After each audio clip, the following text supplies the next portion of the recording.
It's a bit like Christmas today, because this week I've had lots of deliveries of stuff, including my new tripod. I've got the updated GH-Pro II geared tripod head. I've got 2 L brackets to test out as well.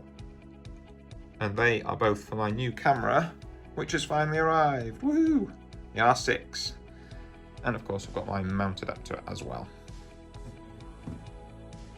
Okay, let's do some unboxing then. So first up we've got the GH-Pro II geared tripod head. I think I was a little bit enthusiastic in getting into the larger packaging the other day.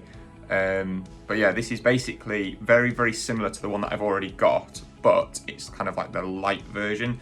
So it's had a few parts sort of stripped down, hollowed out to make it lighter, a bit more compact and smaller. So let's try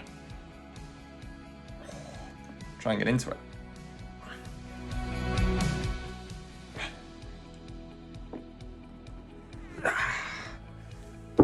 Okay, so it's a really nice box actually. I'm a bit disappointed that I've damaged it getting it out of its bigger packaging, but never mind.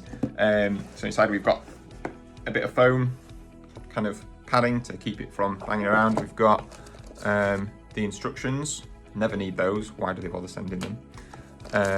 And some tools and another lens cloth, always handy to have.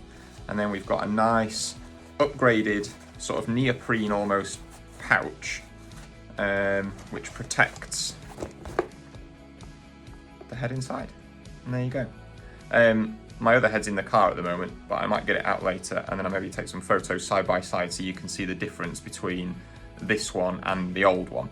But this feels similar weight, I think, but it is slightly more compact.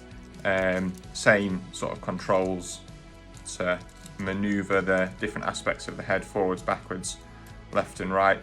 I've also got my GC01 geared clamp, which will replace sort of this top section here.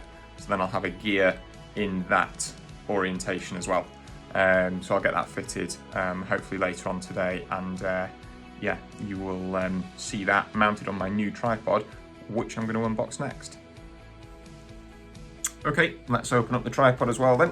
So I've got it in the box here, and let's see what's inside.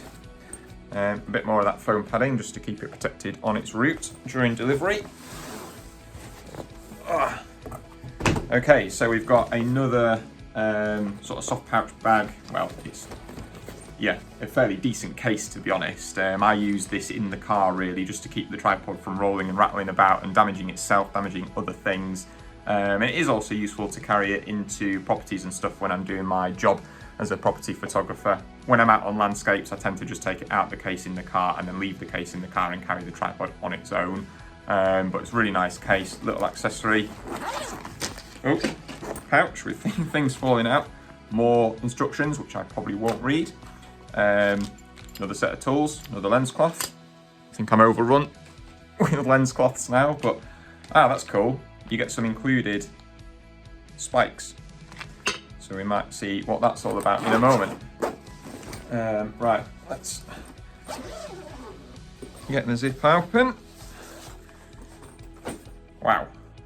I mean, instantly it just looks seriously cool. I love this red sticker. One of the things that I felt about the old tripod that I've been using is that it was just a little bit too black. I know it's like cool to have like black gear and stuff, but I just think this is a bit more of a statement piece. I quite like that sticker. You've obviously still got the carbon fiber weave. You've got some like little, I don't know, like glass beaded sort of Sunwayfoto logos. You can see that in the sort of leg lock mechanism. It feels really light. Doesn't say how much it weighs on here, and I can't remember off the top of my head without checking the website or weighing it, but it feels really light. It's obviously not got a tripod head on, and when I get this mounted on top, it will weigh a little bit more, but it'll be really cool to do a proper review of this in time. But yeah, seriously looking forward to checking this out, so stay tuned. Right, so in the boxes of the L brackets then, you obviously get the L brackets themselves. They each come in a little sort of soft fabric pouch.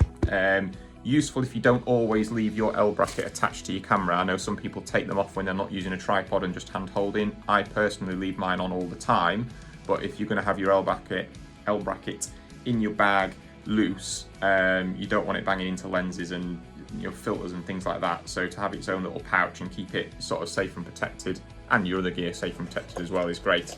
Get some little tools in each bag, just some spare parts, that sort of thing. But obviously really you're only interested in the L brackets. So you've got the PCLO-R5, which is a one-piece construction.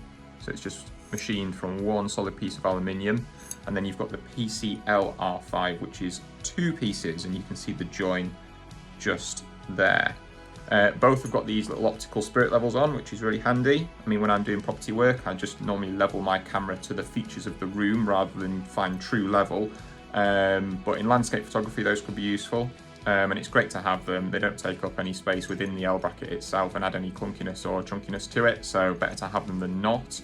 The reason I wanted both was because normally I choose to have a one-piece L bracket over a two-piece, because I just figure it's going to be that little bit stronger and potentially a little bit more slimline. I mean, the two-piece is slightly thicker on the base plate than the one-piece, just from looking at it. But the reason I wanted to try the two-piece as well is because I've got a gimbal now to do video work for property, and I want to minimize the amount of weight that I'm going to be carrying around at all times on the gimbal. So the ability to take off that second part of this and just leave the base plate with the Arca Swiss mounting to attach to my gimbal should be really beneficial. So yeah, we'll see how they both go. I'm going to test them both and compare them side by side and do a review further down the line. But there's extra things as well, like little mounting holes for accessories if you've got a light or whatever. There's little sort of key ring, wrist strap attachments, but also because the R6 has the articulating rear screen, you've got the cutouts as well, which will allow you to, with a little bit of limitation, move that screen into the position that you need it to be in, which again for my property work is going to make my life a whole lot easier, because my 7D Mark II does not have a articulating rear screen and it is a nightmare.